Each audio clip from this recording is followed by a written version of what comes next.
Charunya, yesterday one of the big news played out was the Justice Srikrishna report. That's right, that's right. It was totally unexpected, and in what is bound to be a death knell for Chanda Kochhar, the Justice Srikrishna panel has indicted the former bank CEO and MD in the Videocon quid pro quo case. The panel has found her guilty of violating the bank's code of conduct. The findings prompt the bank to treat Kochhar's resignation as a termination. ICICI also revoke all her existing and future entitlements and claws back all bonuses paid to her from April 2009 until March 2018. Let's go across to Supriya for more details on this. Supriya, big development. There are three things that we have to keep in mind: that she is guilty of violation of the code of conduct and the processes and the systems of the bank. She's also failed to live up to the fiduciary duty, is what the Srikrishna panel says. She rendered the bank's processes ineffective, and more importantly, her term at ICICI Bank is now being terminated, and there is a clawback clause. So whatever money that she got in bonuses for the last 9 years will now have to be returned. Any outstanding is not going to be given with immediate effect. Medical expenses and all of that gets terminated. But I think while this is just one part of the report, and I'm sure investigative agencies like the CBI and now the ED that's going to be roped in will take their call.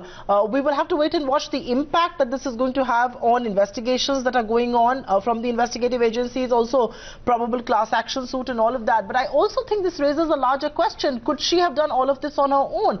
Yes, she is guilty of perhaps not adhering to the and keeping the bank's processes and systems at bay, but it also raises the larger question of what was the board doing. The board was too quick to give her a clean chit, and the same board now goes on to indict her, and terminates her employment. The reality is that it's not just the board that's in the dock, but also the regulator. What about the RBI? Quite simply put, if you ask me, between the board's position, the board was blatantly, if I may say, lying. And can RBI wash its hands off that? It also raises big questions of corporate governance. And it brings us to this one discussion that we've had on ET Now. Should these larger-than-life CEOs, Shikhar Sharma, Rana Kapoor, Chanda Kochhar, actually have have the tenures trimmed? Because I think the board somehow gets in awe of them. They can roughshod the board over, the same board that gave her a clean chit without. I mean, the whistleblower complaint came in 2016. It came all the way to Delhi. It went to the RBI.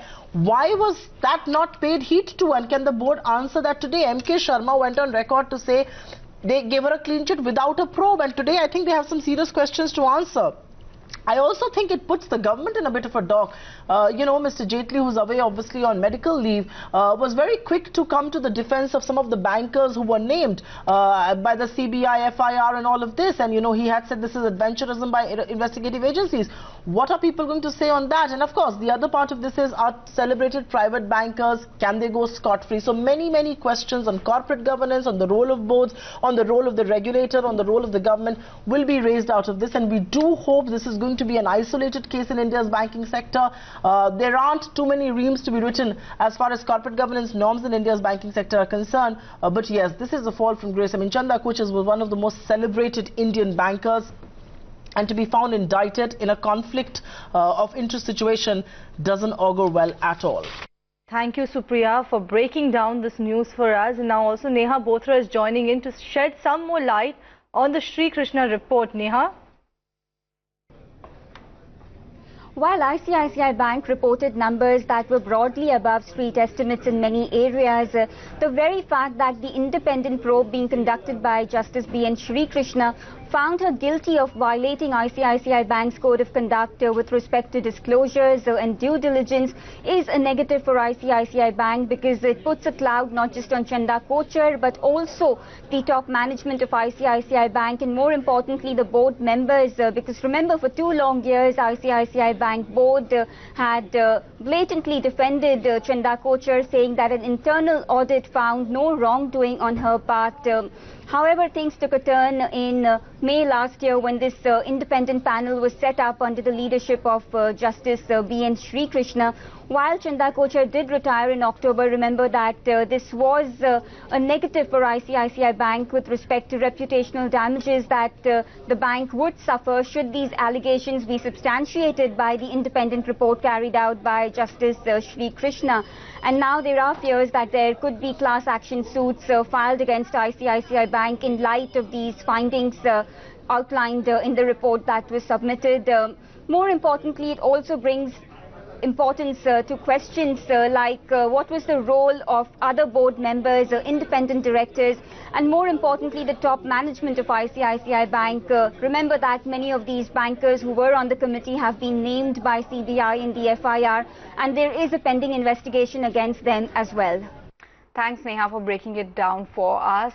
Chanda Kochhar spoke exclusively to ET Now after the event transpired. She said, "I'm utterly disappointed, hurt and shocked by the decision. I have not been given a copy of the report.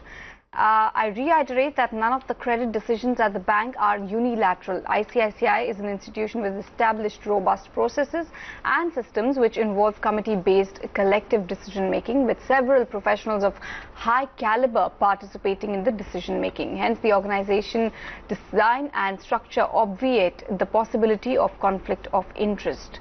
That's the word, that's the first cut reaction given by Chanda Kochhar herself to ET Now. Let's also hear out what the experts have to say regarding the Srikrishna report. The board of ICICI Bank today stands thoroughly discredited. I think now one should investigate the statement and Mr. M.K. Sharma himself, because his statement, which he gave a clean chit to Chanda Kochhar, and now we have something which says that, the complete opposite, which means that he has attempted to mislead the public. So I think one also now has to investigate Mr. M.K. Sharma and how he came to that conclusion when the same process now has been looked at and been found that she has violated their own code of conduct. See, this just tells you the abysmal state of corporate governance in the private sector banks. We need to see going forward that what kind of investigation is being done in terms of extent of scope, and the people who are involved in the process, whether they are further named in the final investigation report or not. But as appears today, there certainly looks like that the board is trying to hide something which should have been disclosed either from the regulators or from the investigating agencies. I think this board, according to me, the common directors on the board who are there today and who were there in March 18, either they should resign or they should be sacked. In fact, the termination should be holding them also responsible for it. So the conduct of the board definitely today comes in a lot of question marks, and I will not be surprised if there are investors who are really going to go after the board of directors of ICICI, because they can't just escape their own responsibility on this subject. This is not a small thing. Let's also listen in to what the management had to say about the regulatory woes at the ICICI Bank. As far as the ex-CEO is concerned, we have put out a press release and we believe that the matter is over. As far as CBI is concerned, clearly there, if you see the CBI where the bank has been said it is a victim, but it has also named certain officials clearly because they were part of some sanctioning committees, and we will be cooperating with CBI in the past, and we have been cooperating with CBI in the past and continue to do in the future. So as far as our understanding is concerned, I mean, whoever has been named will certainly cooperate with CBI. In our understanding, there is neither any allegations nor any material to suggest any fault of any other member or individuals which have been named, and it is really not appropriate for the bank to undertake any further investigations on the matter. But we will certainly cooperate with any regulatory authorities.